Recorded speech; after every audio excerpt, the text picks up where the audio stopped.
Motivator NS நேயர்களுக்கு அன்பான காலை வணக்கம். தற்பொழுது அவசர செய்தி ஒன்று பகிரப்பட்டிருக்கின்றது.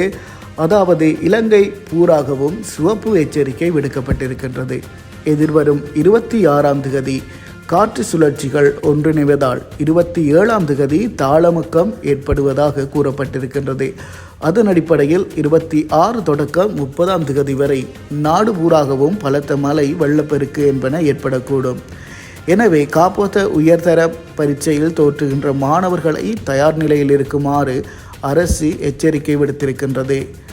அடிக்கடி மின்தடைகள் ஏற்படும் எனவும் வெள்ளப்பெருக்கு காரணமாக போக்குவரத்தில் இடர்நிலைகள் ஏற்படும் எனவும் அறிவித்திருக்கின்றனர். அதன் காரணமாக தங்கள் கல்வி நடவடிக்கைகளிலும் பரீட்சை எழுதுகின்ற நிலையங்களுக்கு செல்கின்ற அந்த போக்குவரத்து வசதிகள் பற்றியும் விழிப்புணர்வுடன் இருக்குமாறு காப்போத உயர்தர பரீட்சையில் தோற்றுகின்ற மாணவர்களுக்கு அரசு எச்சரிக்கை விடுத்திருக்கின்றது.